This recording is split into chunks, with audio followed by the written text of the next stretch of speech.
อจำเป็นนั่นแหละยังเรือจะชงกระคิงเชือกกระคิงตึกแห่เฉยเลี้ยวเบิ่งกู ตึงแห่เฉย เฉยแล้ว นี่เป็นส่วนของเฮาเด้อเฮาให้เจ้าไว้ ซา ชื่อนั้นชื่อนี้เด้อ ดีๆแห้งเด้อ สู่ไปแล้วฝากติดตามเบาโอลิแหน่เด้อพี่น้องเบิดสุปูสุคนเพิ่นมาอาศัยเพิ่นอยู่สบายดีก่อนจ้ะนะแปลว่าอันครอบครัวนี่เพิ่นมาอาศัยเฮือนเขาเจ้าอยู่บ่เฮือนเขาเจ้าบ่นี่นะหรือว่า เงินเอาแพงไปแล้วนะ บ่แม่นเฮือนพวกนี้บ่ บ่เลย เอา มาขอรู้เลย เฮ็ดได้จะเฮ็ดไผใหม่เฮือนเพิ่นบาน รักแหละว่าอะไรมันบ่ฮู้กัน ปัดเถอะว่าเนี่ยอันตรายเนาะเจ้าเห็นเหตุการณ์เมื่อวาน เห็นเฮาแล่นมาคนหมู่บ้านนี่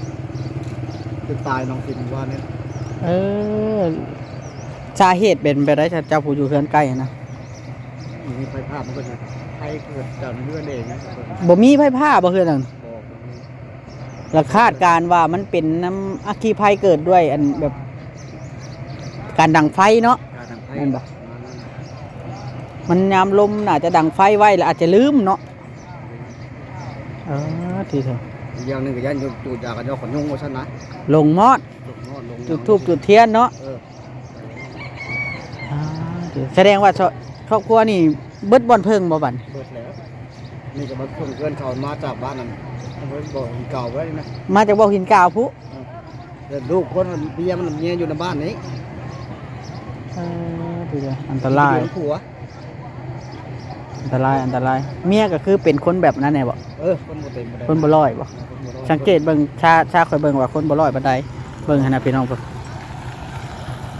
ทีเดียว 70% ทิปซะเนาะ พันนั่นแหละ อันนี้ก็เพื่อนพี่น้องเฮาแหละพี่น้องเนาะอยู่แถวนี้เพิ่นนี่ผู้เห็นเหตุการณ์ว่าซั่นซะก็เลยมาเบิ่งแล้วมันเป็นตาลิโตนเนาะเว้าคำซื่อเนาะ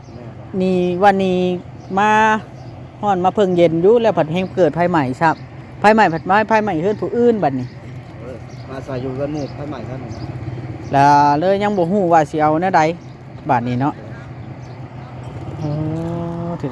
เดี๋ยวไปเบิ่งเพิ่นก่อนเด้อใจหลายๆสิพี่น้องเลยเนาะนี่ก็เป็นตาลิโตนพี่น้องเนาะทางด้านนี่ดิการจัดตั้งเพิ่นเนาะนะทหารเพิ่นฟ้ามาเบิ่งโอ้คันใดเนี่ยยังใหม่อยู่ใหม่เบิดเลย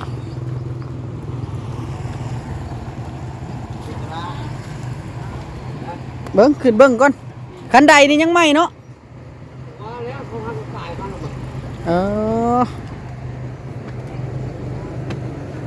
นั่นดิ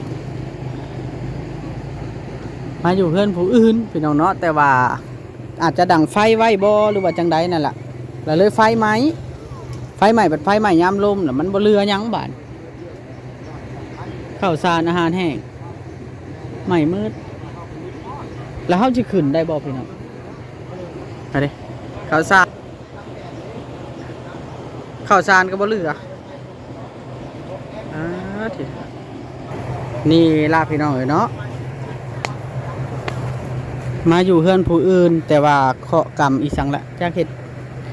เวรกรรมอีสังเฮ็ดภัยใหม่เฮือนผู้อื่นซ้ำน่าอนาจใจขนาดเนาะก่อนอื่นก็ขอกราบสบายดีพี่น้องเบิดสุผู้สุคนเบิดสุบ่องสุบอนพี่น้องบ่ว่าจะเป็นทางลาวทางไทยหรือทางต่างประเทศนำพี่น้องเนาะมื้อนี้เบาลิก็มีเคสหนึงที่ว่านำเสนอทั้งพี่ทั้งน้องแหละในหมู่บ้านเพิ่นได้ทักถามหาว่าตอนนี้มีเกิดไอ้อัคคีภัยขึ้นในหมู่บ้านแห่งหนึ่งเนาะพี่น้องเนาะอันนี้เฮาก็บ่สิบ่ระบุหมู่บ้านถ้า FC ท่านใดอยากรู้รายละเอียดก็นั่นนำพี่น้องเนาะลาบุคคลนี้ก็คือเพิ่นมาจากบ่อหินกาวเนาะแล้วก็มาอยู่ในหมู่บ้านนี้แล้วก็มาขออาศัยเขาเจ้าอยู่เรือนที่เพิ่นบ่อยู่แต่ว่าบัดสุดท้ายน่ะดังพื้นดังไฟไว้แล้วก็เฮ็ดไฟไหม้เรือนของเขาเจ้าตอนนี้ก็บ่ฮู้ทางสิออกพี่น้องบ่อนอยู่บ่อนนอนก็บ่มีเนาะ เครื่องของไส้อิหยังก็ไหม้เบิดไปกับไฟแม้แต่ข้าวสารที่กินพี่น้องเนาะมีแม้แต่ข้าวสารที่กินก็บ่เรือเดี๋ยวนี้กำลังอนาจใจเนาะพี่น้องเนาะที่เถอะเอ้าพี่น้อง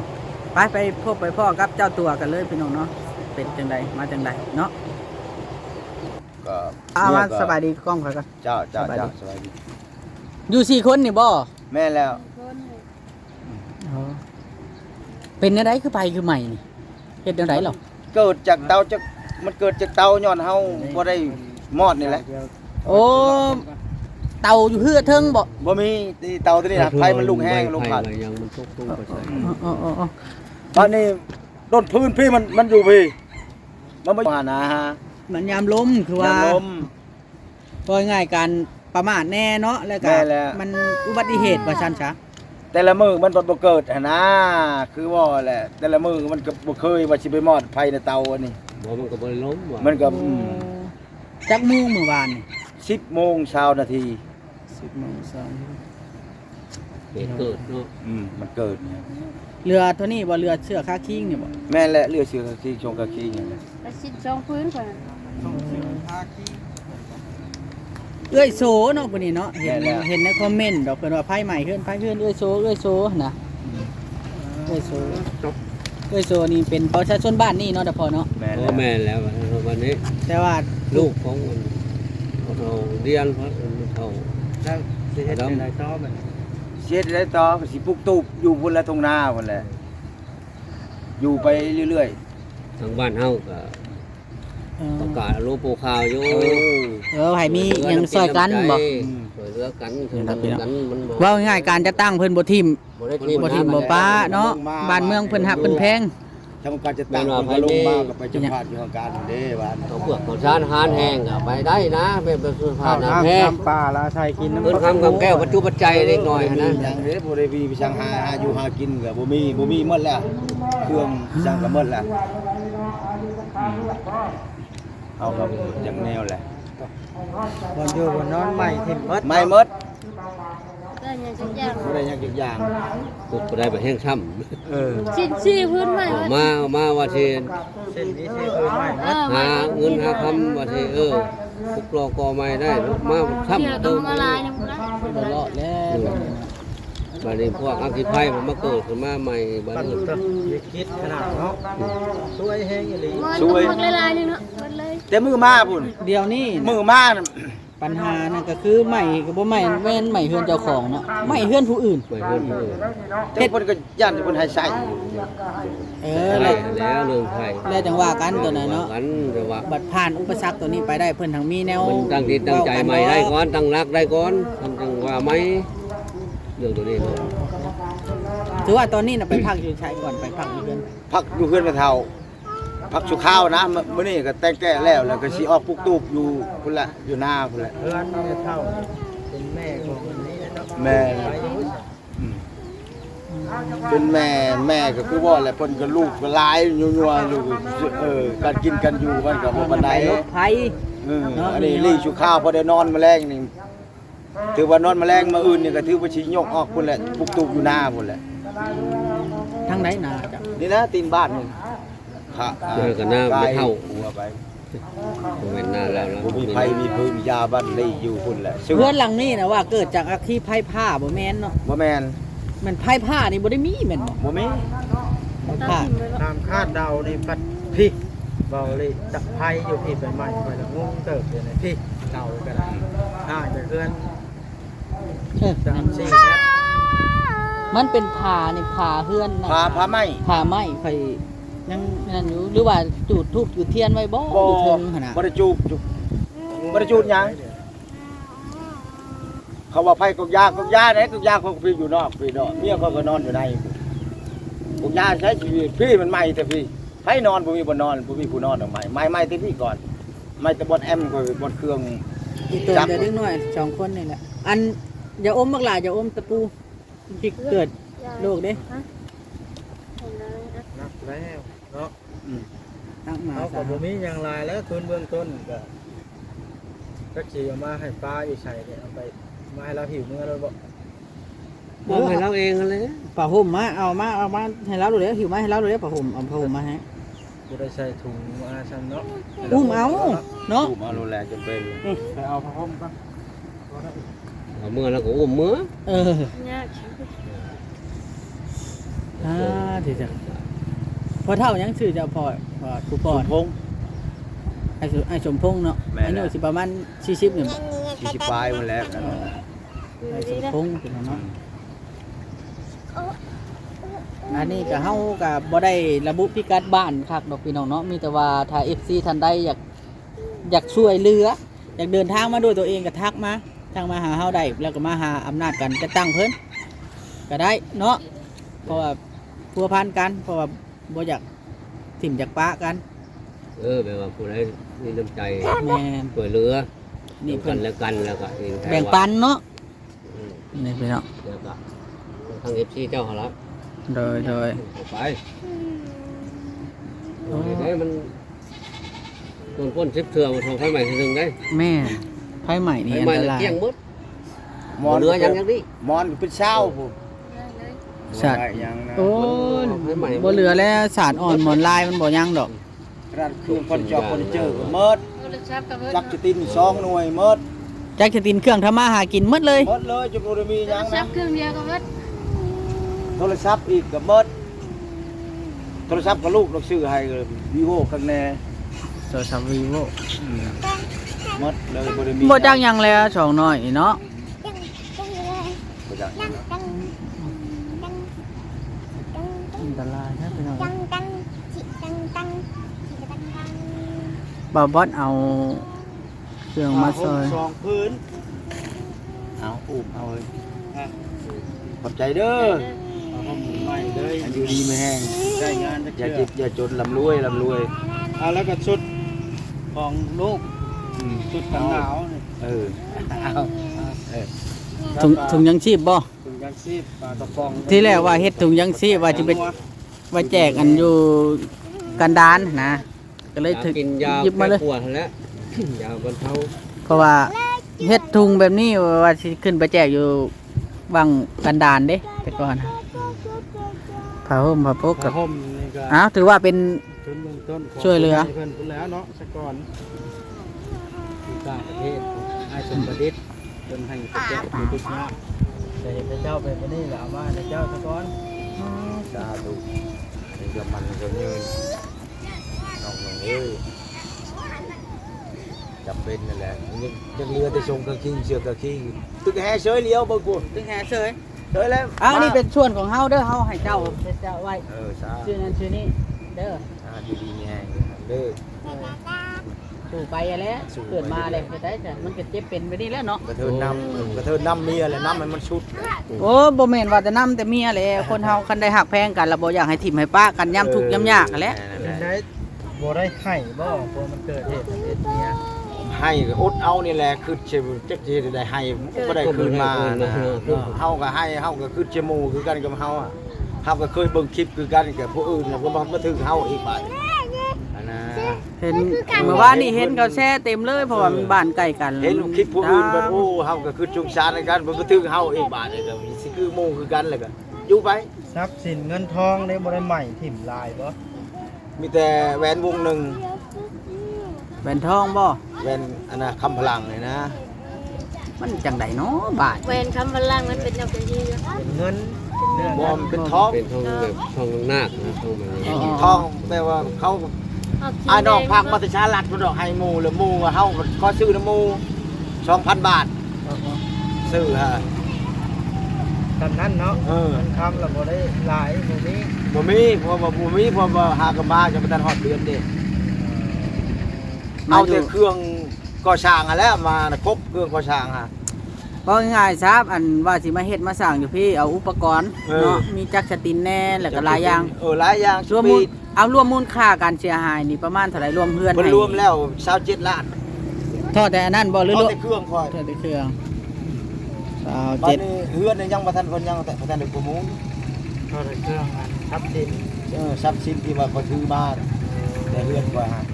เฮือนนี่บ่มูลค่าบ่น้อยเด้อข่อยผู้ไปเฮ็ดเฮือนให้เพิ่นเบิ่ง โอ้ใหญ่ซ้ำนี้มันบ่น้อยเด้อ แต่เฮือนนี่ พุทธใช้เหล้านะ3เม็ดยัง60ล้าน มื้อนี่เพื่อนเราของผมครับ แม่น ก่อนประเทศผ่าน ทั้ง มานะ ทั้งค่าปุ๊กค่าสร้างบ่ต่ำกว่า100เด้อไป ไปแอมตู้ แอมตู้ วางร้อยนะ เนาะ ไม่เงินของมื้อนี่นะ แม่น พอได้สด ชดอีช่าง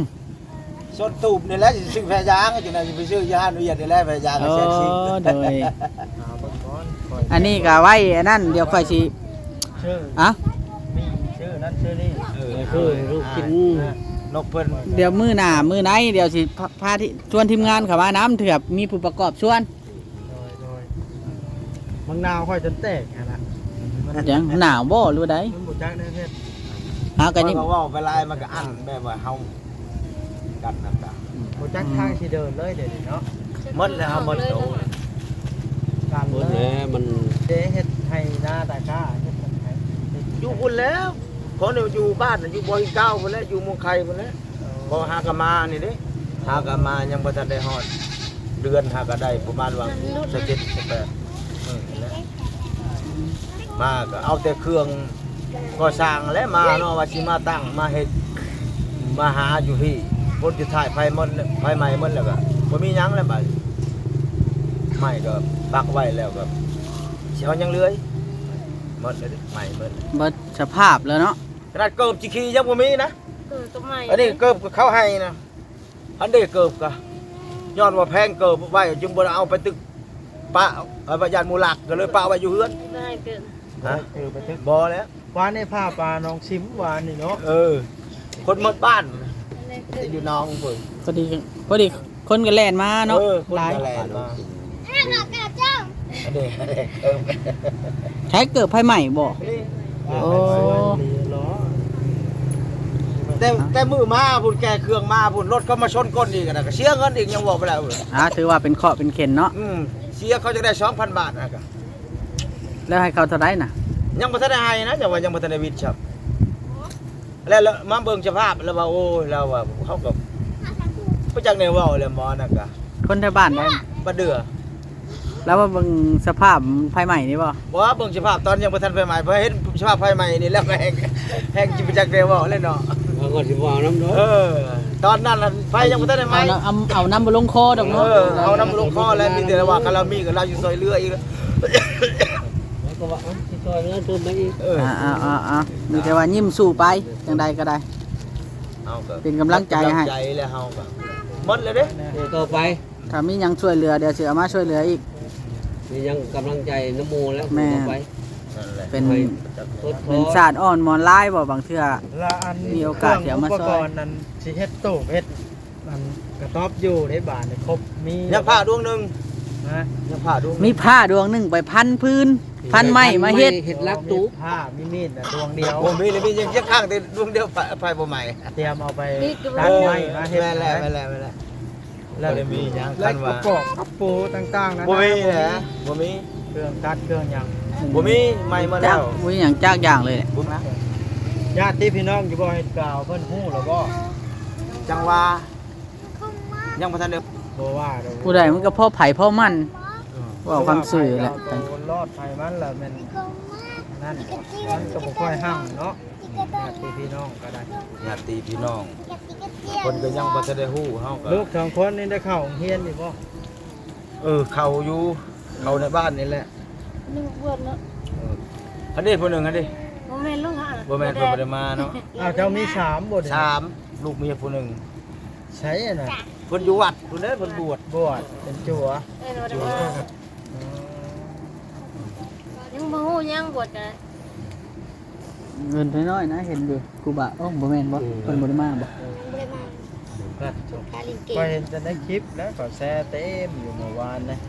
เอา ว่า บ่เป็นหยังดอกมีแต่ว่าทำใจสบายสู้ไปอยู่กับอำนาจการปกครองเพิ่นบ่ปะบ่ทิ่ม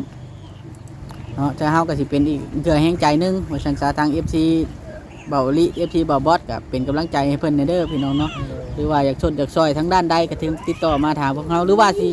เดินทางมาด้วยตัวเองก็ยินดีคือกันพี่น้องแฮงดีว่าซั่นซะมาพัวพันแล้วก็ช่วยเหลือพอซอยหยังก็ซอยได้สำใดก็พากันซอยว่าซั่นซะเนาะเอาก่อนอื่นขอบใจเด้อพ่อเด้อพามามื้อนี้เนาะขอบใจหลายๆเนาะเฮาก็มาหาเพิ่นแล้วให้เพิ่นพามาเฮาก็บ่จัก ซ อยกันและเป็นกำลังใจ เพราะว่า การเบิ่ง โดยเพราะว่าเคสแบบนี้เขาต้องพัวพันเพื่อนก้อนสิเห็นหยังก็ได้หนนะเนาะ ตอนใดเฮาก็บ่อยากให้มันเกิดอยู่แล้ว โดย อืม อันนี้ก็ถูกยากปางมองไอ้ลีถือว่า การจะตั้งเพิ่นการันตีมาให้เลยตัวนี้ไปน้อง เพิ่น เนาะ ก็เบิ่งอยู่คือให้เฮาก็เบิ่งอยู่ในพื้นว่าคนทุกข์คนจนแบบไรหั่นนะต้องลงไปแบบไรเพิ่นก็หาเฮือนหาหยังให้อยู่แบบนี้ เล เลย ย สมมุติว่ามันบ่เกิดอัคคีภัยแบบนี้ก็เพิ่นก็พออยู่พอกินธรรมดาเพิ่นเนาะ ก็สิหาพื้นที่ให้เฮ็ดหมองดินว่างดินหยังหั่นนะเพราะว่าคนมันเบิ่งกันนะ หนีฮ้อนมาเพิ่งเย็นแล้วเดิ ฮ้อนเพิ่งเย็นแล้วบัดนี้หน้าตัวใดเพิ่นบ่เฮ็ดเพิ่นก็สั่งให้พวกนี้เฮ็ดจังซี่นะ โดยพอได้กินข้าวเนาะ บ่ได้กินข้าวหรือว่าบ่ได้มีทืนมีฮ้อนปลูกไปหั่นนะปลูกทืนปลูกฮ้อนให้เขาอยู่ที่บ่ทันได้สำนึงแต่ว่า อ่า มาเพิ่งแล้วก็เพิ่นก็สิการจะตั้งเพิ่นก็สิค้นคว้าหาให้หน้าแล้วก็ให้เฮ็ดจังซี่นะกลับมามันมาเป็นแนวนี้ก่อนเพิ่นก็เดี๋ยวมาซอยทางนี้ แห้งมาเป็นใช่ปีใหม่ครับเนาะ ขอบใจหลายๆบ้านนี้มีแต่ว่า ยังจังหน่อยแหละเก่าผ่านไปมีใหม่ผ่านมา เรื่องหลายๆผ่านไปแล้วบ้านนี้เอาโอเคขอบใจเด้อพ่อขอบใจเด้อขอบใจโดยเอาโอเคเด้อท่านผู้ชมเบิดสุผู้สุคนเนาะบ่าวลิก็สิได้จบคลิปไว้เพียงเท่านี้มีแต่ว่าฝาก FC เบิดสุผู้สุคนซอยเรือเพิ่นแน่พี่น้องเนาะหรือว่าท่านใดที่มีจิตใจศรัทธาหรือว่าอยากเดินทางมาโดยตัวเองก็ยินดีคือกันพี่น้องเนาะอันใดก็อยู่ดีไม่แห้งสำหรับคลิปนี้จะได้ขอตัวจบคลิปแล้วลาไปก่อนพี่น้องสบายดี